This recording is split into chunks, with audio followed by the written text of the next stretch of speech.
Latar belakang Perang Margarana disebabkan oleh kedatangan Belanda ke Indonesia untuk mengambil alih kekuasaan yang sebelumnya dimiliki oleh Jepang.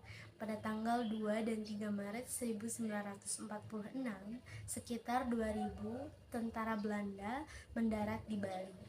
Belanda mempunyai ambisi untuk membuat negara Indonesia Timur NIT dengan bekerja sama dengan I Gusti Ngurah Rai, pemimpin Laskar Bali. Akan tetapi, ajakan tersebut ditolak oleh I Gusti Ngurah Rai. Lebih lanjut, berdasarkan isi dari Perjanjian Linggarjati yang ditandatangani pada 15 November 1946, Belanda hanya mengakui Jawa dan Madura dan Sumatera secara dengan fakta sebagai wilayah Indonesia. Pengakuan ini kemudian membuat rakyat Bali merasa kecewa karena Bali belum diakui secara de facto sebagai wilayah Indonesia. Berbekal dari rasa kecewa, rakyat Bali yang dipimpin oleh I Gusti Ngurah Rai memutuskan untuk melancarkan serangan terhadap Belanda. Pada tanggal 18 November 1946, I Gusti Ngurah Rai dan pasukannya menyerang markas Belanda di Tabanan, Bali. Serangan ini membuat Belanda marah dan mengarahkan kekuatan besar untuk mengepung Bali, khususnya Tabanan.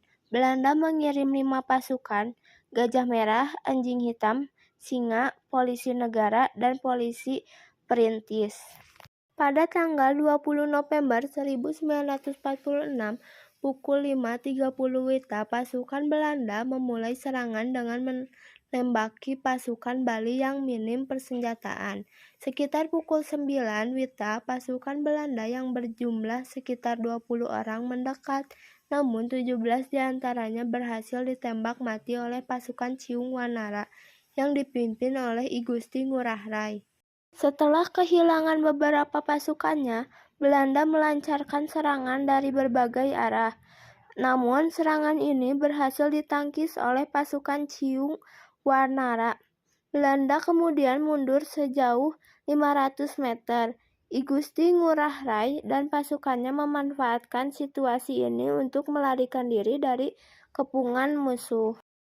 Malagarana terletak di Desa Adeng, Bali. Dalam perang tersebut, strategi yang diterapkan oleh I Gusti Ngurah Rai tidak begitu jelas. Akan tetapi, semangat juang yang sangat terasa.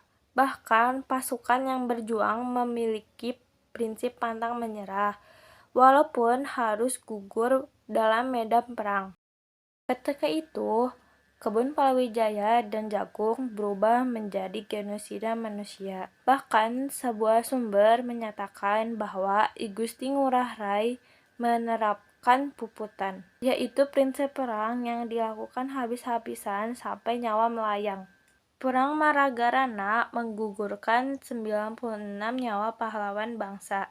Sedangkan pihak Belanda harus kehilangan sebanyak 400 nyawa. Untuk mengenang peperangan yang terjadi di Desa Marga tersebut, didirikan sebuah lugu yang bernama Tugu Pahlawan Taman Pujaan Bangsa. I Gusti Ngurah Rai dan sekitar 96 pejuang gugur dalam pertempuran ini.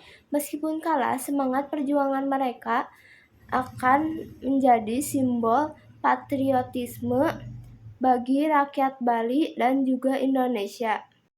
Penting dalam Perang Margarana yaitu I Gusti Ngurah Rai, yakni ia pemimpin utama dalam Perang Margarana dan Komandan Tentara Nasional Indonesia TNI di wilayah Bali. Ia memimpin pasukannya melawan Belanda dengan strategi perang gerilya.